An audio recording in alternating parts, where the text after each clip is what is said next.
When driving in the city, keep your eyes moving and continually scan the horizon, check all mirrors, watch for taillights, watch your speed, and plan your route accordingly.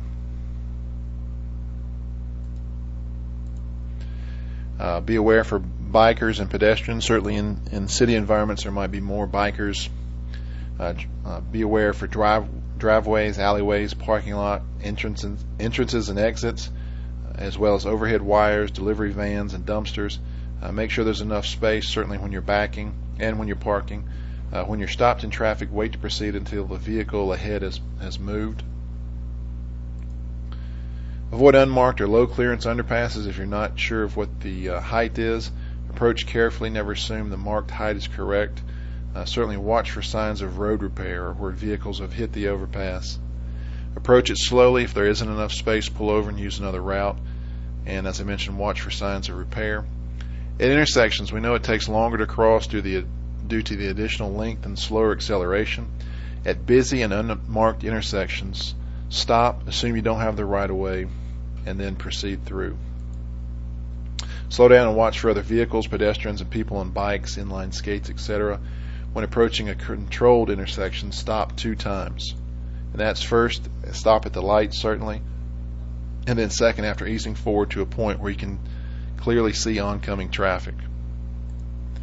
When merging in traffic, size up the traffic, signal early and often, watch for an opening, and then build up your speed. Watch the mirrors, watch for oncoming traffic, get into the turn lane as soon as possible, continue to check your mirrors, shift down to a lower gear if appropriate, and then make the exit, make the merge onto the lane. The 2-second plus rule. Under perfect conditions, you should maintain a 2-second following distance from the car in front of you. We know perfect conditions include driving a car, not a truck or other large vehicle, and nice weather. So, passenger vehicle with good brakes and good tires. We know adverse conditions include driving a truck or a larger vehicle that has more weight, and certainly any conditions that involve rain, snow, ice, or bad weather. For each adverse condition, add 1 more second to your following distance. Backing safety tips. Certainly avoid backing wherever possible. If you've got a passenger, ask them to be a spotter for you. Get out and look before backing if you're not sure, if you don't have a spotter. And you also might be able to tap the horn to warn others as you back, especially in busy, congested areas. Communicating in traffic is important. Make sure they see you by using eye contact, certainly your lights, your signals, and your horn, and body language. I think we all know what we're talking about here, but we don't want to do anything that can escalate, certainly escalate road rage by any means. Right away, this is interesting. This is America's 2nd most common driving error. It's responsible for more non-fatal injury accidents in 2002 than any other improper driving behavior. It's interesting to note that no one has the right of way. Traffic regulations only state who must yield the right of way. Right of way safety tips include covering the brake and being prepared to stop. Observe yield signs and yellow lights. Delay your acceleration. Use the rule of thirds, and reduce speed and yield to pedestrians in work zones and school zones.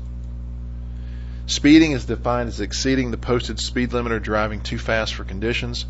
Speed reduces the amount of available time needed to avoid a crash, and it increases the likelihood of crashing and the severity of a crash once it occurred, and certainly the likelihood of dying in a vehicle crash.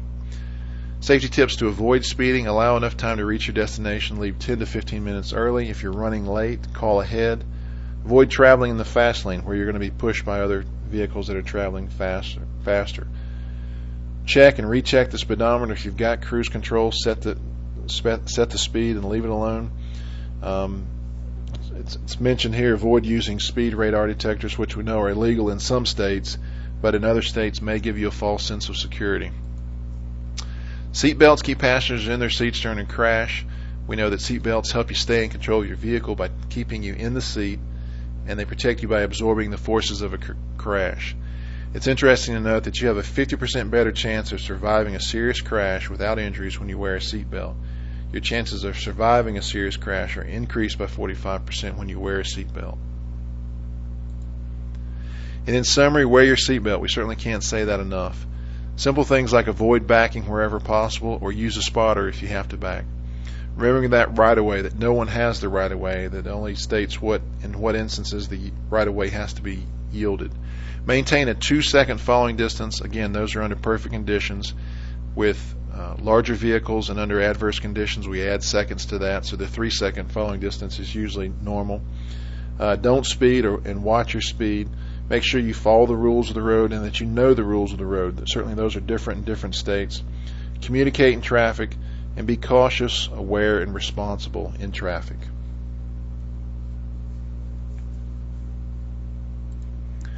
As I mentioned before, my name is Drake Evans. I'm the Risk Control Manager for CinDone.